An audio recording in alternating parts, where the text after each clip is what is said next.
तो आज हम आर्सेनिक को देखेंगे, इसके एक्यूट और क्रोनिक पॉइजन के सिम्टम्स, मेडिको लीगल एस्पेक्ट्स और हर एक पॉइंट जैसे कि फैटल डोज, इन सभी को देखेंगे और इसको लर्न करेंगे। सबसे पहले देखेंगे आर्सेनिक के कुछ बेसिक पॉइंट्स, यानी कि इसका इंट्रोडक्शन। तो metallic arsenic is non poisonous. Okay, metallic arsenic is non poisonous. ये पॉइजन कब रहेगा अभी देखेंगे। Poisoning is due to the arsenic salts which is occur due to ingestion, smoking, injection, inhalation and absorption through ulcers और abrasion on the body। यानी कि कहाँ पे अल्सर हुआ होगा, कहाँ पे अब्रेशन हुआ होगा, वहाँ से वो एब्जॉर्ब वगैरह होता होगा। ओके, या फिर इनहेलेशन से, स्मोकिंग से, इंजेक्शन से, इनकी वजह से आर्सेनिक की पॉइजनिंग हो सकती है। पर बस मेटेलिक आर्सेनिक नहीं, तो आर्सेनिक के कंपाउंड्स, आर्सेनिक के सॉल्ट से पॉइजन होगी। ओके, तो some poison compounds are arsenic trioxide, arsenic trisulphide, arsenic bisulphide और आर्सेनिक ट्राइआयोडाइड। इतने आप लिख सकते हो, बाकी मैंने ऐड नहीं किए हैं, जितने काम के हैं और आप लर्न कर सकते हो उतने मैंने ऐड किए हैं। उसके बाद poisoning by arsenic compound are divided into two categories. सबसे पहले एक्यूट जो भी हम देखेंगे, उसके बाद देखेंगे हम क्रोनिक। तो एक्यूट पॉइजनिंग सबसे पहले अभी हम इसको ट्रिक के साथ याद करेंगे। ठीक है, जैसे मैं ट्रिक आपको बताऊंगा वैसे आपको ट्रिक के साथ याद करना है। अगर आपको डायरेक्ट याद करना है, डायरेक्ट याद कर सकते हैं। ठीक है, तो सबसे पहले आर्सेनिक खाएंगे। ठीक है, तो एक्यूट चल रहा है अभी।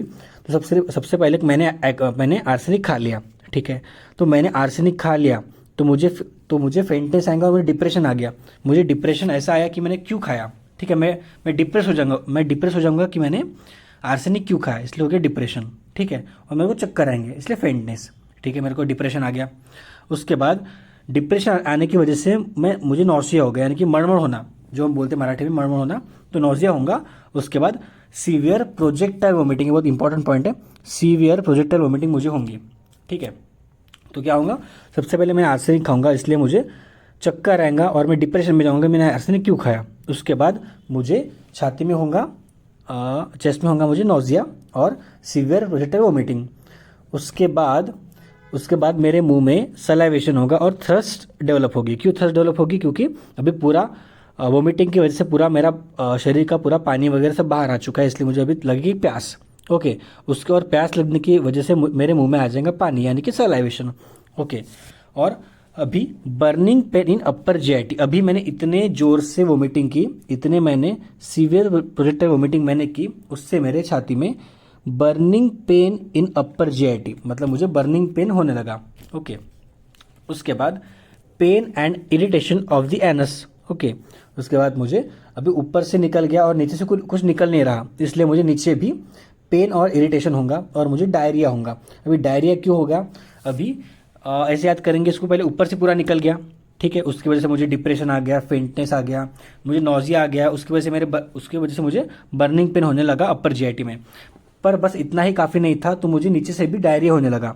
ओके, तो ऊपर के हो गया यहाँ पे, अभी नीचे के, तो नीचे मुझे हो गया डायरिया, और डायरिया की वजह से इतना डायरिया मुझे हुआ कि मुझे इरिटेशन होने लगा एनस में। ओके, उसके बाद ओलिगोयूरिया, अल्ब्यूमिनयूरिया, हिमैचूरिया, डिसयूरिया, ये यूरिन के लक्षण मुझ में दिखेंगे। ओके, जैसे यूरिन में अल्ब्यूमिन आना, ओलिगोयूरिया यानी कि यूरिन कम होना, हिमैचूरिया होना यानी कि ब्लड खून में आना, और डिसयूरिया यानी कि पेनफुल मिक्चुरेशन, ऐसे सिम्टम दिखेंगे। ठीक है, अभी एनस का हो गया, इसलिए अभी यूरिन का। उसके बाद cramps of muscles, convergence, dehydration, shock, coma and final death, फिर ये हो जाएंगे हमारे बॉडी के। तो सबसे पहले हमने अपर जीआईटी के कर लिए, फिर लोअर जीआईटी के कर लिए, और अभी हमने बॉडी के कर लिए। ऐसे आपको 3 पार्ट में इसके सिम्टम याद करने हैं। आप डायरेक्ट भी कर सकते हो या फिर ट्रिक से भी कर सकते हो। उसके बाद अगर मैंने इसको खा लिया था, ठीक है, एक्यूट पॉइजनिंग हो गई थी, तो अभी इसको मैंने खाया नहीं है, अभी इसको हुआ है इनहेलेशन, मतलब अभी मैंने इसका इनहेलेशन किया है।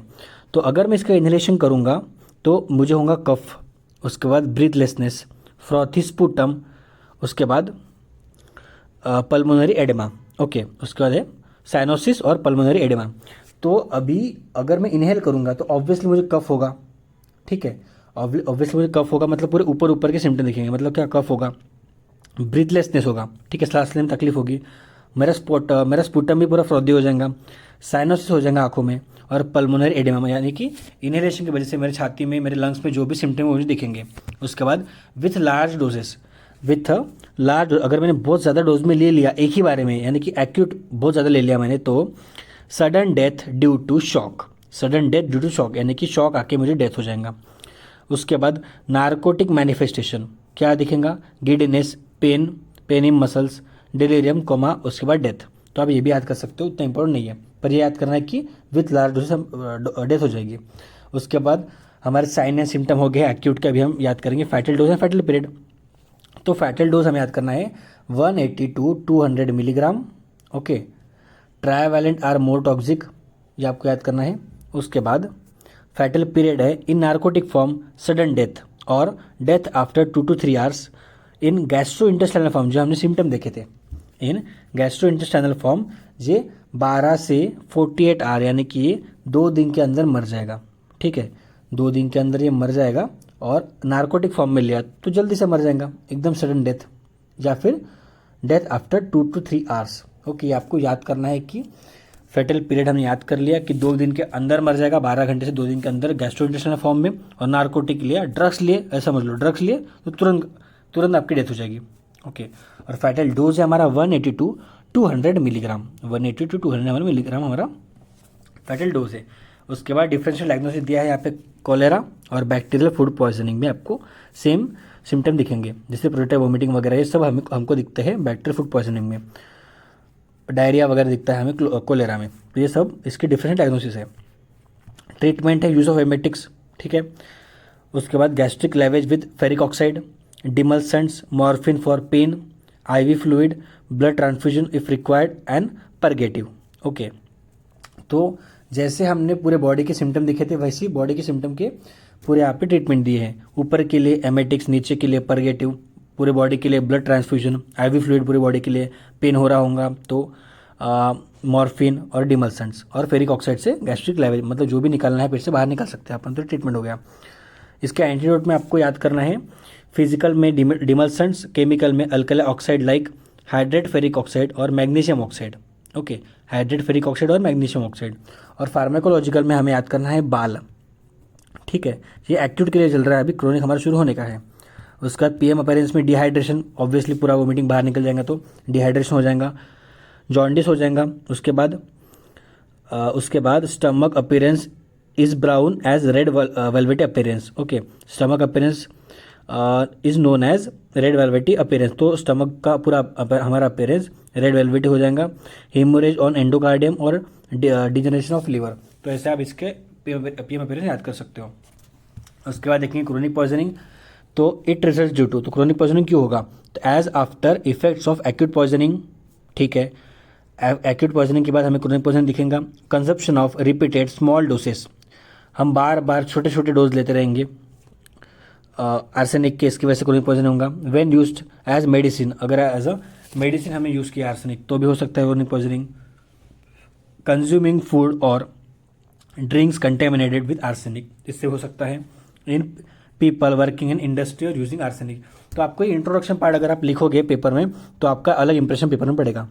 उसके बाद साइन एंड सिम्टम हम 4 स्टेज में याद करेंगे। तो सबसे पहले हमने एक्यूट के साइन सिम्टम याद किए, तो पहले हमने ऊपर के लिए सिम्टम्स, नीचे के लिए डायरिया वगैरह, ऊपर का पूरा प्रोटेल वोमिटिंग वगैरह हमने याद किया। अभी क्रोनिक के लिए क्या ट्रिक है, क्रोनिक की 4 स्टेज है, तो 4 स्टेजेस को हम 4 स्टेज में याद करेंगे पूरी ट्रिक के साथ। सबसे पहले पढ़ लेंगे स्टेज 1 में क्या होगा, stage of nutritional and gastrointestinal disturbances. Okay, तो देयर इज वीकनेस, ठीक है, स्टेज ऑफ न्यूट्रिशन बोल रहे हैं, और गैस्ट्रोइंटेस्टाइनल में क्या आएगा, there is weakness, loss of weight, loss of appetite, abdominal pain etcetera. तो गैस्ट्रोइंटेस्टाइनल डिस्टर्बेंस दिख जाएंगे हमको स्टेज 1 में। उसके बाद स्टेज 2 में क्या होगा, स्टेज 2 में स्टेज ऑफ कैटेरल चेंजेस, देखो, increase secretion from the larynx, bronchi, hoarseness of voice, congestion of eyes, photophobia, running nose, cough with expectorants. तो ये स्टेजेस ऑफ कैटेरल चेंजेस हमें दिखे हैं। तो ऐसे याद करेंगे, सबसे पहले हमें याद करना है पेट, ठीक है, सबसे पहले हमें याद करना है हमारा स्टमक यानी कि गैस्ट्रोइंटेस्टाइनल। उसके बाद हमें याद करना है स्टेज 2 में पूरे फेस के पूरे जो सिम्टम हमें दिख रहे हैं वो याद करेंगे स्टेज 2 में। ओके, उसके बाद स्टेज 3 में हम stage of skin rashes, rain drop appearance आपको याद करना है, सबसे मेन रेन ड्रॉप अपीयरेंस दिखता है हमें आर्सेनिक के क्रोनिक पॉइजनिंग में स्टेज 3 में। Brown pin point pigmentation of skin on mainly covered parts, उसके बाद nail becomes brittle and linear pigmentation, उसके बाद hair becomes dry pigmented and may get fall off and hyper keratosis of and warts like growth of palms। Okay, तो अभी क्या याद करेंगे stage 3 में? स्टेज 3 में जितने भी स्किन के आपको याद आ रहे हैं, जैसे रेन ड्रॉप अपीयरेंस, नेल्स में ब्रिटलनेस होना, बाल झड़ना, ये सब आपको स्टेज 3 में लिखना है। ओके, और उसके बाद स्टेज 4 में लिखेंगे हम स्टेज 4 ऑफ CNS डिस्टर्बेंस, जैसे हेडेक हो जाएगा, टिंगलिंगनेस, उसके बाद numbness, muscle pain, bone marrow depression, polyneuritis, उसके बाद muscle atrophy and muscle paralysis. तो अभी याद कैसे करेंगे? सबसे पहले आपको स्टेज 1 में एच डी याद करना है कि पूरी गैस्ट्रोइंटेस्टाइनल लिखेंगे आपको, ठीक है? तो इसका याद कर सकते हैं ऐसे जी। उसके बाद स्टेज 2 में दिख रहा है आपको कैटरल चेंजेस, तो आप याद कर सकते हो इसके लिए सी, ठीक है? उसके बाद कैटरल चेंजेस, उसके बाद जीसी हो गया, और स्किन तो GCS यानी कि स्किन रैश दिखेंगे स्टेज 3 में, और उसके बाद देखेंगे आपको CN डिप्रेशन यानी कि सी कर सकते हैं इसलिए क्या GCSC।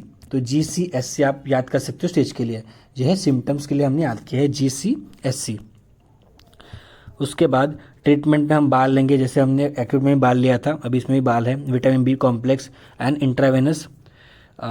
इंट्रावेनस हम उसको IV चढ़ेंगे। और PM अपीयरेंस में dehydration, jaundice, anaemia, congested GIT, degradation of, यानी कि PM अपीयरेंस में हमें पूरे बॉडी के सिम्टम दिखेंगे। और मेडिको लीगल एस्पेक्ट में हम severe, tasteless and odourless, commonly used for homicide, suicide, abortification, cattle poisoning, stupefying person. तो मेडिको लीगल एस्पेक्ट हमें एक्यूट और क्रोनिक का एक साथ करना है। कैसे होगा? सबसे मेन है cattle poisoning, as a stupefying person को यूज़ कर सकता है, सुसाइड के लिए यूज़ कर सकता है, उसके बाद होमिसाइड के लिए यूज़ कर सकता है, अबॉर्शन के लिए यूज़ कर सकता है। ओके, तो ये था हमारा आज का लेक्चर, जहाँ हमने आर्सेनिक के क्रोनिक एंड एक्यूट पॉइजनिंग को पढ़ा और इसको लर्न किया। तो मिलते हैं नेक्स्ट वीडियो में। Thank you.